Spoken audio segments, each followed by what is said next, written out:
परवेज अहमद उर्फ बच्चू के जो मौत का केस हुआ था उस हवाले से एक अपडेट सामने आई है। और ये अपडेट क्या है, अगर आप सुनेंगे तो आप लोग भी शॉक हो जाएंगे। ये अपडेट ये है कि जिस तरीके से उस वक्त जब उसकी मौत हुई, परवेज अहमद उर्फ बच्चू की, जब उसकी मौत हुई तो उसके साथ एक उसका रिलेटिव यानी कि उसका एक रिश्तेदार भी मौजूद था, जो कि जब उसकी किलिंग हुई या फिर जब हम कहेंगे उसकी जब मृत्यु हुई तो उस टाइम पर वो वहां पर मौके से भाग गया, क्योंकि उस टाइम पर सिचुएशन ऐसी बनी थी, पुलिस के साथ फायरिंग अदला बदली हो रही थी। उसके बाद जो है वो वहां से भाग गया, लेकिन उसको ढूंढने का प्रयास लगातार किया जा रहा था और इनफैक्ट एसआईटी की एक टीम गठित की गई थी। इस एसआईटी की टीम की तरफ से इस रिलेटिव को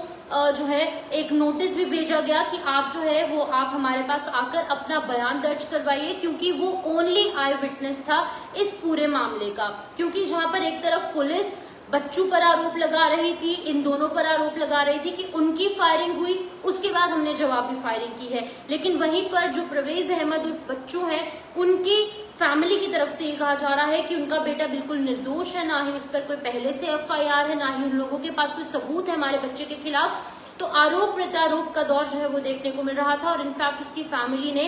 इस पूरी किलिंग को फेक एनकाउंटर कह दिया था कि उनकी जो मौत हुई है, परवेज अहमद बच्चू की मौत हुई है, वो एक फेक एनकाउंटर था।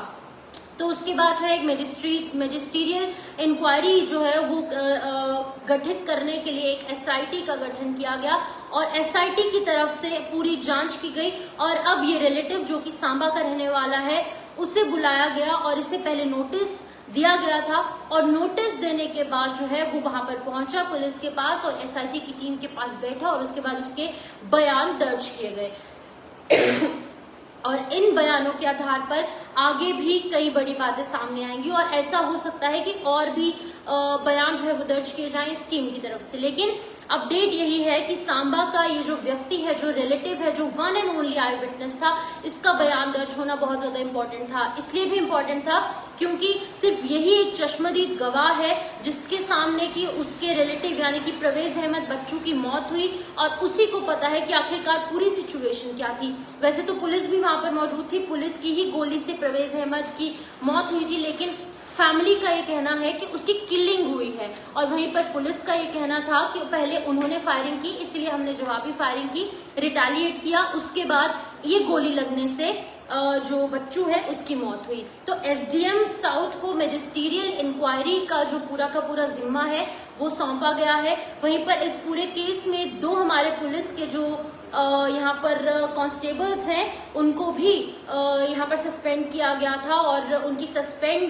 उनकी सस्पेंशन है वो अभी भी जारी है। उनसे भी लगातार अलग अलग तरीकों को लेकर पूछताछ हो रही है, अलग अलग एंगल से पूछताछ होती है। वहीं पर आपको ये भी बता दूं, इन दोनों सस्पेंडेड पुलिस कांस्टेबल्स का नाम, एक का नाम पवन सिंह, दूसरे का नाम बलजिंदर सिंह, और जो हमारे डीएसपी हैं उनकी डीएसपी हेडक्वार्टर्स है उनकी तरफ से डिपार्टमेंटल इंक्वायरी जो है इन दोनों को लेकर हो रही है, यानी कि जो दो सस्पेंडेड पुलिस है जो पवन सिंह और बलजिंदर सिंह, इन दोनों को लेकर हो रही है। लेकिन एसडीएम साउथ जो है उनकी तरफ से मैजिस्ट्रियल इंक्वायरी हो रही है और उसके बाद तमाम चीजें साफ हो जाएंगी। अब बहुत जल्द 15 दिन का वक्त दिया गया था कि कुछ दिनों के अंदर आपको एक रिपोर्ट सौंपनी होगी, वो वक्त बहुत जल्दी पास आ रहा है और जैसे ही रिपोर्ट सामने आएगी तो इस पूरे केस को लेकर चीजें जो है बिल्कुल क्लियर आउट हो जाएंगी, बिल्कुल साफ हो जाएंगी। लेकिन अपडेट यही था कि परवेज अहमद उर्फ बच्चू की जब मौत हुई उस टाइम पर वहां पर पुलिस थी जिस पर कि आरोप लग रहे हैं परवेज अहमद उर्फ बच्चू की फैमिली की तरफ से। इसीलिए एक ऐसा व्यक्ति होना बहुत ज्यादा इंपॉर्टेंट था जो कि चश्मदीद गवाह हो, आई विटनेस हो, और यही वो व्यक्ति था जो कि रिलेटिव था परवेज अहमद उर्फ बच्चू का। इसका अब बयान जो है वो दर्ज कर लिया गया है और ये सांबा का रहने वाला है। इसका जब बयान दर्ज हो चुका है, अब आगे इंक्वायरी जो है एक स्टेप और आगे बढ़ चुकी है और वहीं पर दूसरी तरफ जब इससे इंक्वायरी हो रही थी वैसे कर और भी लोगों से इंक्वायरी होगी या